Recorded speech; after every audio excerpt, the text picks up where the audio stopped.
നമസ്തേ. UGC net Sanskrit traditional subjects code 73 2022 July 1 ഷിഫ്റ്റിൽ ചോദിച്ച ഒരു ചോദ്യമാണ്. ന്യായശാസ്ത്രത്തിൽ നിന്നുമുള്ളതാണ്. ഹിത്വാഭാസേഷു പരിഗണ്യതേ. താഴെ പറയുന്ന ഓപ്ഷനുകളിൽ, അതായത് പ്രകരണസമഹ, ഉത്കർഷസമഹ, പ്രാപ്തിസമഹ, സാധ്യസമഹ, ഇവകളിൽ ഹേത്വാഭാസമായി കണക്കാക്കുന്നത് ഏതൊക്കെയാണ്? നമുക്കറിയാം, തർക്കസംഗ്രഹത്തിൽ നമ്മൾ പഠിച്ചിട്ടുണ്ട്.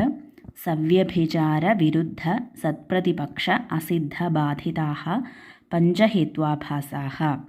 സവ്യഭിചാരൻ, വിരുദ്ധൻ, സത്പ്രതിപക്ഷൻ, അസിദ്ധൻ, ബാധിതൻ, ഇങ്ങനെ 5 ഹിത്വാഭാസങ്ങൾ എന്ന്.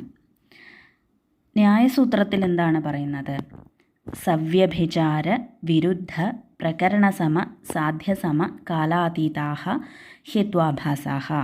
സവ്യഭിചാരൻ, വിരുദ്ധൻ, പ്രകരണസമൻ, സാധ്യസമൻ, കാലാതീതൻ, ഇവകളാണ് 5 ഹിത്വാഭാസങ്ങൾ.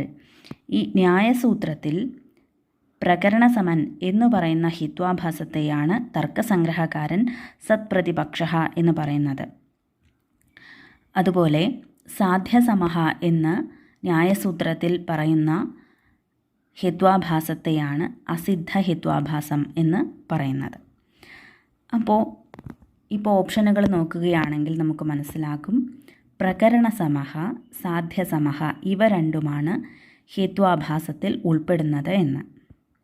ഇനി മറ്റൊരു ചോദ്യവുമായി കാണാം. നമസ്കാരം.